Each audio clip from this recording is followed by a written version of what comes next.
Here we are, December of 1883. And we're at the chapter with the devotees at Dakshineshwar, part 2. Sri Ramakrishna said, "Let me tell you the story of a boy named Jatila. He used to walk to school through the woods, and the journey frightened him. One day he told his mother of his fear. She replied, 'Why should you be afraid? Call Madhusudana.' That's the name of Krishna. 'Mother,' asked the boy, 'who is Madhusudana?' The mother said, 'He is your elder brother.' One day after this, when the boy again felt afraid in the woods, he cried aloud, 'Oh, brother Madhusudana!' But there was no response. He began to weep out loud. 'Where are you, brother Madhusudana? Come to me, I'm afraid.' Then God could no longer stay away. He appeared before the boy and said, 'Here I am, why are you frightened?' And so saying, he took the boy out of the woods and showed him the way to school. When he took leave of the boy, God said, 'I will come whenever you call me. Do not be afraid.' One must have this faith of a child," Sri Ramakrishna says, this yearning. A Brahmin used to worship his family deity with food offerings. One day he had to go away on business. As he was about to leave the house, he said to his young son, 'Give the offerings to the deity today. See that God is fed.' The boy offered food in the shrine, but the image remained silent on the altar. It would neither talk nor eat. The boy waited so long a time, but still the image did not move. But the boy firmly believed that God would come down from his throne, sit on the floor, and partake of the food. Again and again he prayed to the deity, saying, 'O Lord, come down and eat the food. It's already very late. I cannot sit here any longer.' But the image did not utter a word. The boy burst into tears and cried, 'O Lord, my father asked me to feed you. Why won't you come down? Why won't you eat from my hands?' The boy wept for some time with a longing soul. At last the deity, smiling, came down from the altar and sat before the meal and ate it. After feeding the deity, the boy came out of the shrine room. His relatives said, 'The worship is over. Now bring the offerings.' 'Yes,' said the boy, 'the worship is over, but God has eaten everything.' 'How's that?' asked the relatives. The boy replied innocently, 'Why, God has eaten the food.' They entered the shrine, and they were speechless with wonder to see that the deity had really eaten every bit of the offering. Late in the afternoon, Sri Ramakrishna was talking to M.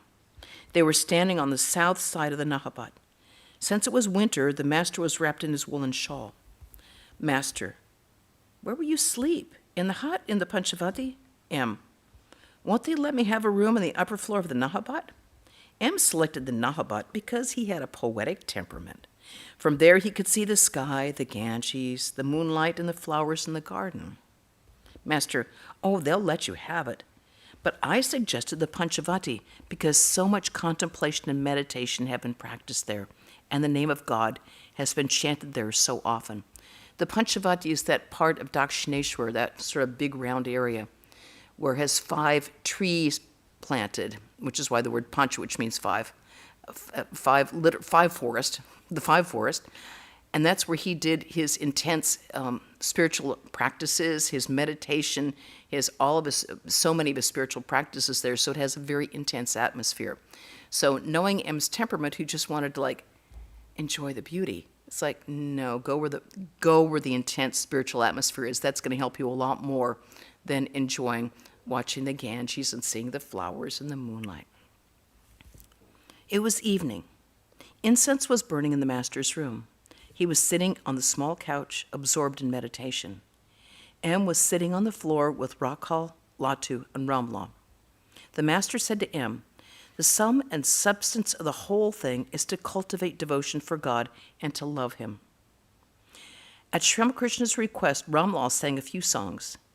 The master himself singing the first line of each. Ramlal sang, "Oh, what a vision I beheld in Kesha Bharati's hut, Gora, and all his matchless grace, shedding tears in 1,000 streams. Like a mad elephant, he dances in ecstasy and sings, drunk with an overwhelming love."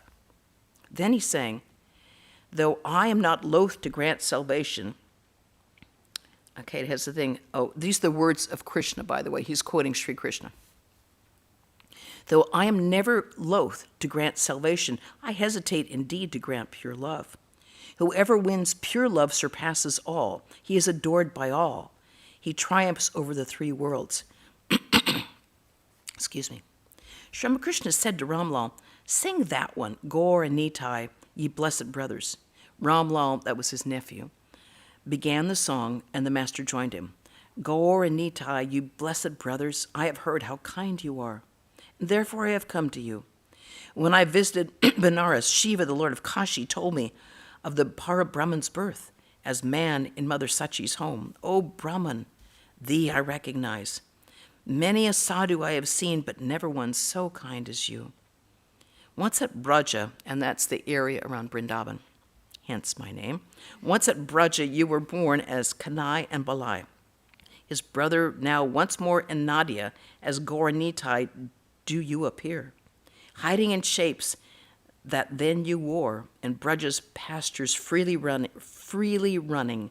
Once you frolicked, now, for play, you whirl on the ground in Nadia, chanting aloud Lord Hari's name. Laughing, shouting, once you played at Braja with your cowherd friends, and now you chant Lord Hari's name.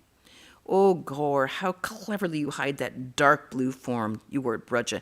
In other words, the idea is that Chaitanya, about who they're talking about, Gauranga, Gaur, in his previous incarnation was Krishna. And so, because that's why he's hiding the dark blue form of Krishna. O Gaur, how cleverly you hide the dark blue form you wore at Braja, but your slanting eyes betray you.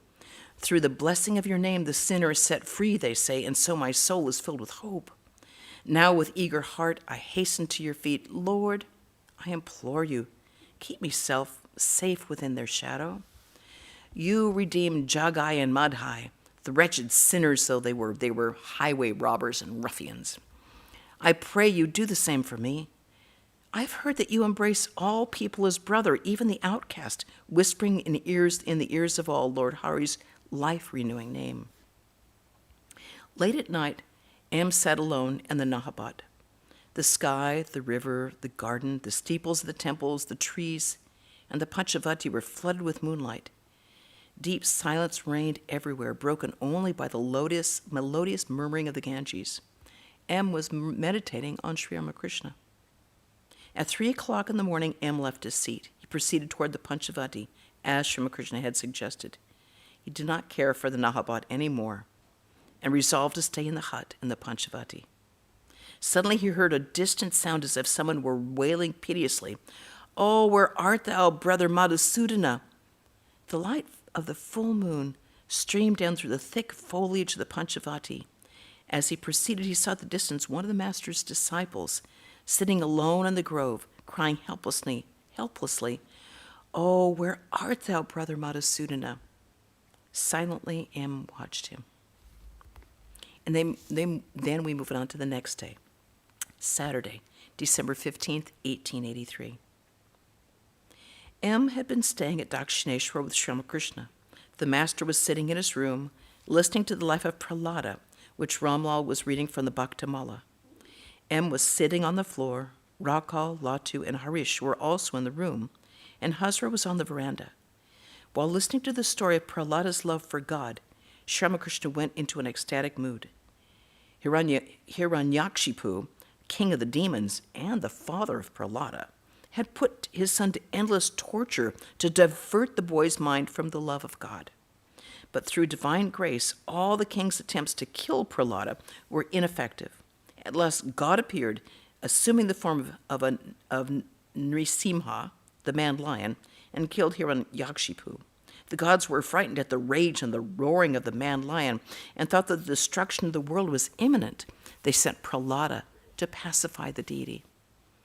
The boy sang a hymn to him in words of love, and the man-lion, moved by affection, licked Prahlada's body. Still in an ecstatic mood, the master said, Ah, what love for the devotee!" The master went into deep samadhi. He sat there motionless. A teardrop could be seen at the corner of each eye.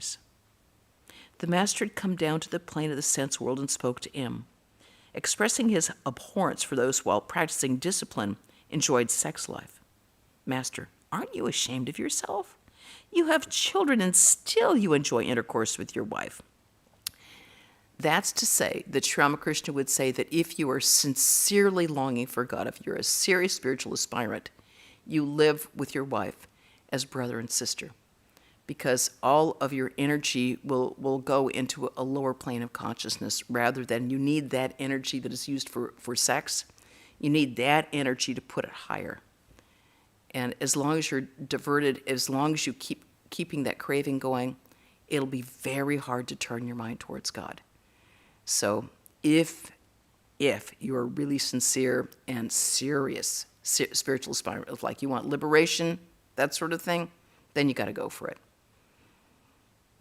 At least, for that was his recommendation. Master, aren't you ashamed of yourself? You have children, and still you enjoy intercourse with your wife. They had like more than a couple of kids. Don't you hate yourself for this leading an animal life? Don't you hate yourself for dallying with a body which contains only blood, phlegm, filth, and excreta? Also want to say that he was particularly tough with this person where he wasn't with other people.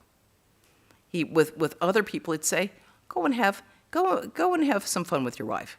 If they were trying to lead a life that wasn't really suited for them, go. He would say there's nothing wrong with it. But that particular person, he had these tendencies that needed to be directed in a certain way. And without Sri Ramakrishna sort of like getting him there, and also his wife had an important role to play too. That this was important that they, be reminded of that. One who contemplates the lotus feet of God looks upon even the most beautiful woman as mere ash from the cremation ground. To enjoy a body which will not last and which consists of such impure ingredients as intestines, bile, flesh, and bone, aren't you ashamed of yourself? M sat there silently, hanging his head in shame. Master, a man who has tasted even a drop of God's ecstatic love looks on lust and greed as most insignificant. He who has tasted syrup made from sugar candy regards a drink made from treacle as mere trifle. One gradually obtains the love of God if one but prays to him with a yearning heart and always chants his name and glories. It's another thing to remember, too. He gave these words to M. M was to play one of the most significant roles in the life of Ramakrishna and in the continuation of Ramakrishna's teachings. And also he was a source of inspiration for generations. Even when he became quite elderly, old monks, young monks, in-between monks would just go to be inspired by him because he never spoke of anything but Sri Ramakrishna, taking incidents of his life, what Sri Ramakrishna said, a lot, not even things that are not in the gospel. Just bringing up things, Sri Ramakrishna would say, Sri Ramakrishna would do, this is where we would go, this is what. So he needed to have a clean slate. It was very important that M, of all people, apart from like Vivekananda or Brahma, all those intense direct disciples who became the first monastic disciples, that this person have an absolutely clean slate to do the work that would go on for hundreds of years, frankly, hundreds of years. The master was in an ecstasy of love. He began to dance about the room and sing, "Who is singing Hari's name upon the sacred Ganges bank? Is it Nitai that has come, the giver of heavenly love?" It was 10 o'clock in the morning. Ramla had finished the daily worship in the Kali temple. The master went to the temple accompanied by M. Entering the shrine, the master sat before the image. He offered a flower or two at the feet of the Divine Mother. He then put a flower on his own head and began to meditate. He sang a song to the Divine Mother. "Thy name I have heard, O consort of Shiva, the destroyer of our fear. And so on thee I cast my burden. Save me, O kindly Mother." Sri Ramakrishna returned from the Kali temple and sat on the southeast veranda of this room. He ate some refreshments which had been offered at the temple, and the devotees also received a share. Rakal sat by the master and read about Lord Erskine from Self-Help by Smiles. Master to M, "What does the book say?" M, "It says that Lord Erskine," remember India was a colonial captivity of Britain at this point. It says, "Lord Erskine performed his duty without desiring any result for himself, disinterested duty." M. Okay, Master, that is very good. But the characteristic of a person of perfect knowledge is that he doesn't keep a single book with him. He carries all his knowledge on the tip of his tongue. There is the instance of Shukadeva. Books, scriptures, contain a mixture of sand and sugar. The sadhu takes the sugar, leaving aside the sand. He takes only the essence. By that, he means that all scriptures have both like rights and rules and codes of conduct that apply at a social condition at a certain time. And that's why you see so much divergence between, do you observe on Saturday holy, the Sunday is holy, the Tuesday is holy, the Monday, so it's these sort of things. It's wrong to eat this, it's right to eat that. You should only have one wife, no, you should have 5 wives, no, you shouldn't, that sort of thing. This is what Sri Ramakrishna would call sand. The sugar is in the devotee's love for God and God's love for the devotee. That relationship between God and the individual being is what he would call sugar. How do we realize who we are? How do we attain what is really our birthright? How do we attain knowledge and freedom? That is sugar. And the things about social codes, what you should do, what you should not do, how to get up in the morning, that sort of thing, that varies from culture to culture, and it's not important. But what's important is like being free, realizing who we are, not living in ignorance. Vaishnavacharan, the musician, arrived and sang a few devotional songs. M spent the night in the Nahabad. Then we go on to Sunday, December 16th, 1883. Sri Ramakrishna was seated with him on the semicircular porch of his room at about 10 o'clock in the morning. The fragrance of the gardenias, the jasmines, oleanders, roses, and other flowers filled the air. The master was singing, looking at M. Thou must save me, sweet mother. Unto thee I come for refuge. Helpless as a bird imprisoned in a cage, I have done unnumbered wrongs. And aimlessly I roam about, misled by Maya's spell, bereft of wisdom's light. Comfortless as a mother cow whose calf has wandered far away. Master, but why? Why should I live like a bird imprisoned in a cage? Fie, for shame. As the master said these words, he went into an ecstatic mood. His body became motionless, and his mind stopped functioning. Tears streamed down his cheeks. After a while, he said, "Oh, mother, make me like Sita, completely forgetful of everything, body and limbs, totally unconscious of hands, feet, and sense organs. Only one thought in Sita's mind, where is Rama?" Was the master inspired by the ideal of Sita to teach M the yearning that a devotee should feel for God? Sita's very life was centered in Rama. Completely absorbed in the thought of Rama, Sita even forgot the body, which is so dear to us all. At 4 o'clock in the afternoon, Mr. Mukherjee, a relative of Pran Krishna, arrived in the company of a Brahmin well versed in the scriptures. Mukherjee, I'm very happy to meet you, sir. Master, God dwells in all beings. He is the gold in all. In some places he is more clearly manifest than in others. God dwells in the worldly minded, no doubt, but he is hidden there like gold under deep layers of clay. Mukherjee, sir, what is the difference between worldly and otherworldly things? Master, while striving for the realization of God, the aspirant has to practice renunciation, applying the logic of neti neti, not this, not this. That is, what is eternal, what is non-eternal? What will give me lasting joy, what will not give me lasting joy? But after attaining the vision of God, he realizes that God alone has become all things. At one time, Rama was overcome by the spirit of renunciation. Dasharatha, his father, was worried at this and went to the sage Vasishta and begged him to persuade Rama not to give up the world. The sage came to Rama and found him in a gloomy mood. A fire of intense renunciation had been raging in the prince's mind. Vasishta said, Rama, why should you renounce the world? Is the world outside God? Reason with me. Rama realized that the world had evolved from the Supreme Brahman, so he said nothing. Buttermilk is made from the same substance as butter. Only one who realizes this knows that butter goes with buttermilk, and buttermilk with butter. After separating the butter with great effort, that is to say, after attaining Brahmagyana, you will realize that as long as butter exists, buttermilk also must exist. Wherever there is butter, there also must be buttermilk. As long as one feels that Brahman exists, one must also be aware that the universe, living beings, and the 24 cosmic principles exist as well. What Brahman is like cannot be described in words. Everything has been polluted, like food that has been touched by the tongue. That is, everything has been described in words. But no one has been able to describe Brahman. It's therefore unpolluted. I said this to Vidyasagar, and he was delighted. But the knowledge of Brahman cannot be realized if the aspirant is worldly minded even in the slightest degree. He succeeds in acquiring this knowledge only when the mind is totally free from lust and greed. Parvati once said to her father, "Father, seek the company of holy people if you want the knowledge of Brahman."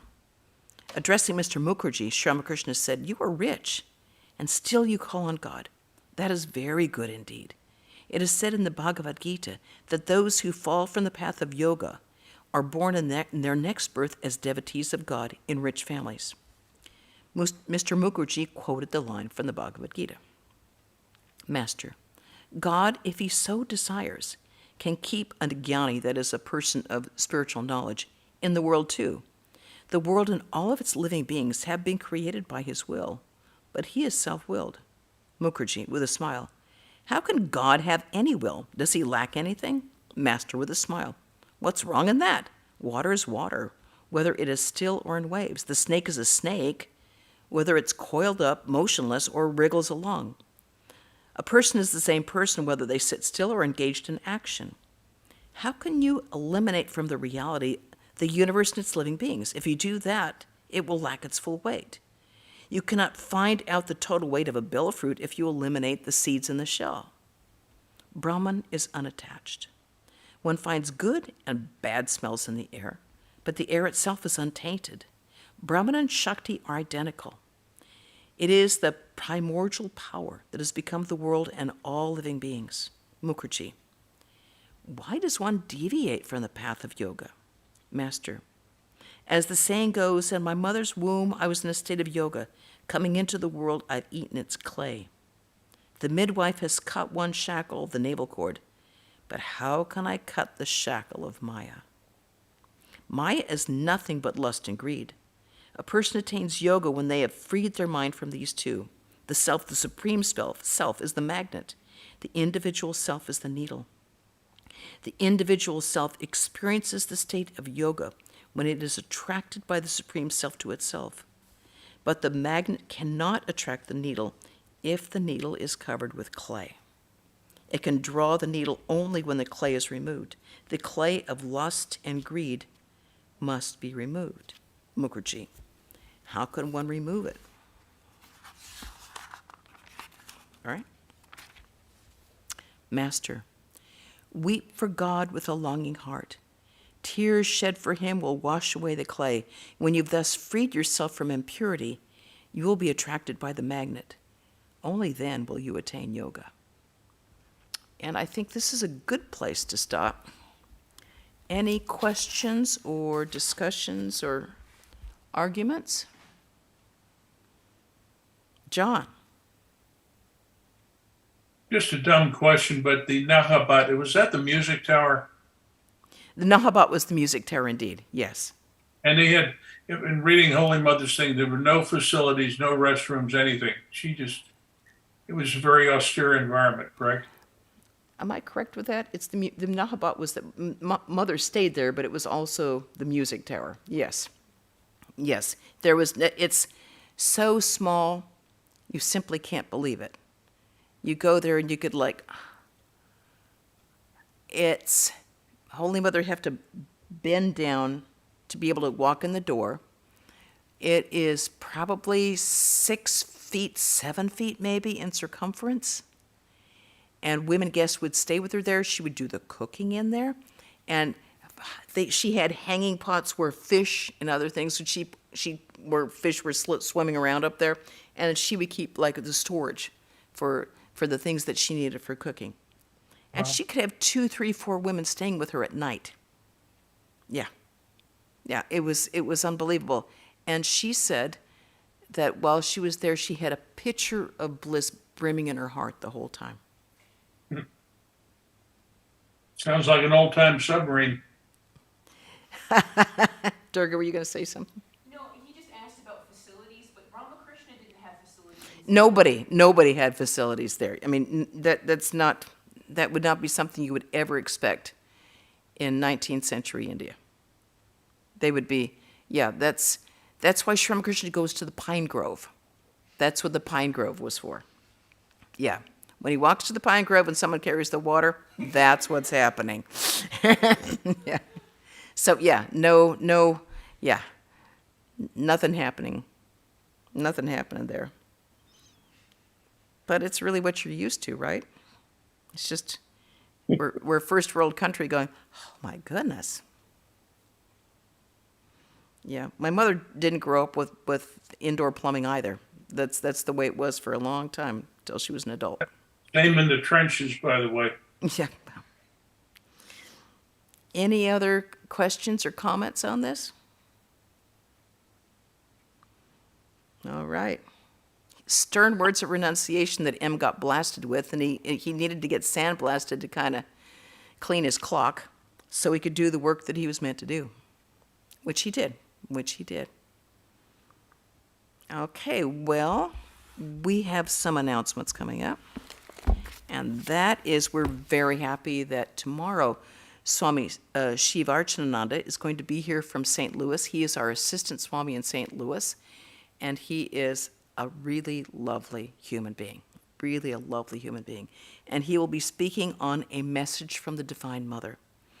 On Wednesday, we will be having another reading from Memories of a Loving Soul, Swami Premananda.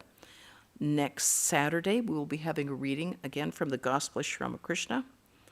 And the following Sunday, Swami Vedarupananda will be speaking on what is spirituality. So I hope you can attend either in person or remotely or any way you can. All right, so I'll close with a chant. Om Shanti Shanti Shanti Hari Om Tat Sat Sri Ramakrishna Arpanamastu. Thank you for joining, everybody. Good to see you all. Glad to see you in person here. Glad to see you online. All right. Hope we can see you again soon. Jai Ma. Thank you.